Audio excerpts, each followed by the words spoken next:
Bismillahirrahmanirrahim. Assalamualaikum warahmatullahi wabarakatuh. Alhamdulillahirabbil alamin wassalatu wassalamu ala asyrafil anbiya'i wal mursalin wa ala alihi wa sahbihi ajmain. Pemirsa yang mulia Allah Subhanahu wa taala, bersyukur kita kepada Allah Subhanahu wa taala dan bersalawat kita kepada Nabi Allah Muhammad sallallahu alaihi wasallam. Allahumma shalli ala sayyidina Muhammad wa ala ali sayyidina Muhammad.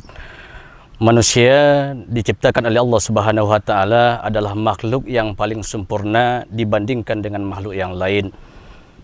Yang mana makhluk yang pertama diciptakan oleh Allah Subhanahu wa taala adalah malaikat.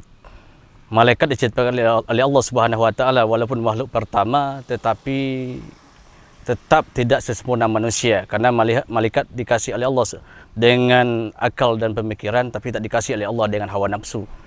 Hewan diciptakan oleh Allah Subhanahu wa taala juga mempunyai kekurangan, yang mana hewan diciptakan oleh Allah punya hawa nafsu tetapi tidak dikasih oleh Allah dengan akal pemikiran.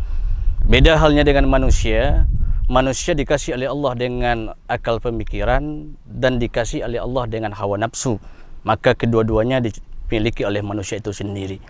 Walaupun demikian, di balik kesempurnaan manusia ini masih banyak manusia yang menjatuhkan dirinya ke dalam hal yang mencelakakan dirinya sendiri, baik di dunia ataupun di akhirat nanti.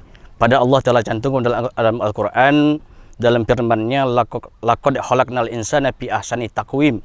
Sesungguhnya kami menciptakan manusia itu sesempurnanya ciptaan. Tetapi banyak di antara manusia yang mana tidak menyadari kesempurnaan ini, sehingga mereka sendiri yang menjatuhkan dirinya ke dalam kecelakaan. Sehingga seorang ulama yang bernama Imam Nawawi Al-Bantani mengatakan ada 4 kriteria daripada manusia itu yang celaka, baik di dunia ataupun di akhirat nanti. Yang pertama, manusia yang celaka menurut Imam Nawawi Al-Bantani ini adalah manusia yang melupakan dosanya kepada Allah Subhanahu wa taala, dan padahal dosa itu tercatat dengan rapi di sisi Allah Subhanahu wa taala.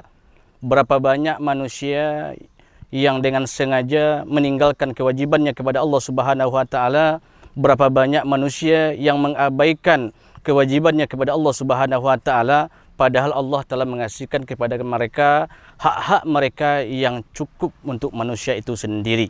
Yang kedua, kata Imam Nawawi Al-Bantani ini, di antara kriteria manusia yang celaka ini adalah manusia yang selalu mengingat-ingat kebaikannya, padahal kebaikan ini belum tentu diterima oleh Allah Subhanahu wa taala.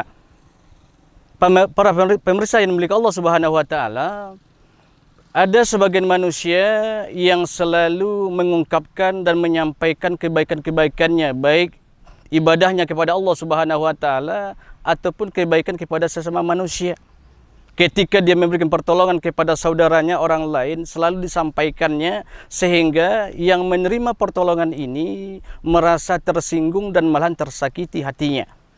Apalah artinya kita menolong saudara kita, membantu saudara kita yang membutuhkan pertolongan, kalau hal ini bisa menyinggung apalagi menyakiti hati saudara kita itu sendiri. Yang ketiga, di antara ciri manusia yang celaka ini adalah masalah dunia. Manusia ini memandang ke atas, yang mana dia merasa hidup kekurangan, orang lain lebih dikasih oleh Allah Subhanahu wa taala. Padahal setiap manusia itu dikasih oleh Allah nikmat yang berbeda-beda, dan tidak ada manusia yang tidak dikasih oleh Allah dengan nikmat apapun bentuknya. Ada orang yang dikasih oleh Allah harta yang banyak, ada pula yang dikasih oleh Allah dengan harta yang tidak banyak tapi dikasih oleh Allah dengan kesehatan. Yang keempat, menurut Imam An-Nawawi ini, bahwa manusia yang celaka ini adalah manusia masalah akhirat, memandangnya ke bawah, menganggap amal ibadahnya yang lebih sempurna, amal ibadahnya yang lebih banyak dibandingkan dengan orang lain. Ibadah orang tidak ada apa-apanya menurut pandangan pribadinya sendiri. Padahal belum tentu. Ingat pepatah mengatakan di atas langit masih ada langit.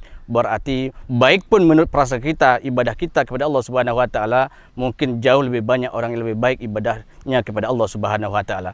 Terima kasih. Assalamualaikum warahmatullahi wabarakatuh.